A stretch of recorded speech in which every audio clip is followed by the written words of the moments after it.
NDA के अंदर चिराग पासवान को लेकर सीट शेयरिंग का मामला फंसा हुआ था। ऐसे में अब चिराग पासवान भी मान गए हैं। चिराग पासवान अपनी मां का आशीर्वाद लेने के बाद वो सीधे जेपी नड्डा से मिलने के लिए जेपी नड्डा के आवास पर पहुंच गए हैं। दरअसल आपको बता दें कि मंगल पांडे भाजपा की तरफ से चाचा भतीजे के बीच में सुलह कराने की कोशिश कर रहे हैं, या फिर यूँ कहें कि मंगल पांडे भाजपा के दूत बनकर लगातार कभी चाचा तो कभी भतीजे से मुलाकात कर रहे हैं। कल मंगल पांडे दिल्ली स्थित केंद्रीय मंत्री पशुपति कुमार पारस के आवास पर गए थे।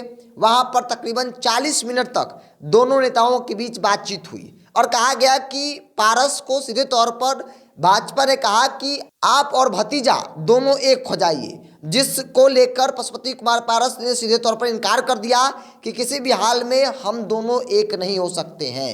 दल टूटता है तो जुट जाता है, लेकिन दिल जब टूटे तो दो टूटे हुए दिल का एक हो जाना यह संभव नहीं है। और अब मंगल पांडे चिराग पासवान के पास पहुंचे। चिराग पासवान को लेकर जो खबर आ रही है कि चिराग पासवान मान गए, भाजपा ने चाचा और भतीजे के बीच के रास्ते को निकाल लिया है। मतलब चाचा भी रहेंगे और भतीजे भी रहेंगे, कोई एनडीए से बाहर नहीं जाएगा।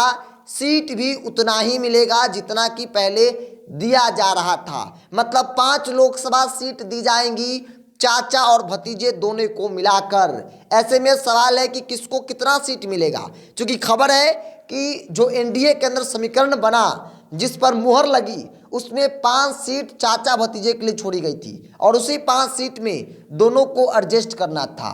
तो अब जो खबर आ रही है, सूत्र बता रहे हैं कि 5 में से 3 सीट चिराग पासवान की लोजपा को मिल रही है, जिसमें जमुई है, वैशाली है और एक खगड़िया की सीट जो है वो चिराग पासवान के खाते में आती दिख रही है। इसके अलावा पशुपति कुमार पारस जिस जिद पर अड़े हुए थे, हाजीपुर किसी भी हाल में नहीं छोड़ेंगे, तो हाजीपुर पशुपति कुमार पारस को मिल रहा है। यह कंफर्म जो खबर आ रही है कि पशुपति कुमार पारस जिस जिद पर अड़े थे वो आज भी कायम है और ऐसे में भाजपा ने भी उनकी बातों को मान ली है। हाजीपुर भाजपा ने पशुपति कुमार पारस को दे दी है। इसके अलावा सूरजभान सिंह के परिवार के लिए एक सीट दी जाएगी, चाहे वो नवादा हो या फिर दूसरा एक सीट हो सकता है। मतलब 3 और 2 के फॉर्मूले के साथ चाचा और भतीजे के बीच सुलह हो गई है। हालांकि इसे सुलह भी नहीं कह सकते हैं, क्योंकि चाचा और भतीजे बेशक एक दूसरे के प्रति कॉम्प्रोमाइज करते दिख रहे हैं, लेकिन अभी भी उनकी लड़ाई जो है वो है। लेकिन जो प्रयास भाजपा कर रही थी कि दोनों दल एक हो जाए, वो प्रयास सफल नहीं रहा, क्योंकि चिराग पासवान और पशुपति कुमार पारस को लेकर एनडीए के अंदर मामला पूरी तरीके से फंस चुका था।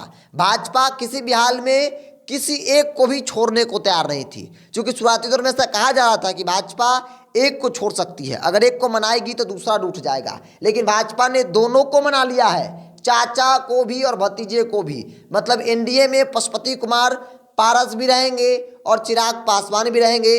चिराग पासवान के दिल्ली स्थित आवास पर मंगल पांडे पहुंचे।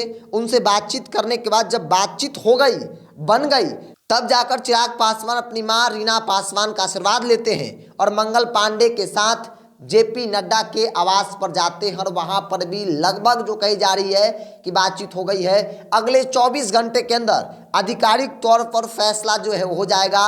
मतलब इतना समझ लीजिए कि चाचा भतीजे के बीच जो 5 सीटें छोड़ी गई थी, 5 में से 3 सीट चिराग और 2 सीट पशुपति कुमार पारस के खाते में मिली है। और ये विश्वस्त सूत्र बता रहे हैं कि 5 सीटों पर दोनों में सहमति बन गई है। 3-2 के फॉर्मूले के साथ जो लोजपा है वो 5 सीटों पर चुनाव लड़ेगी।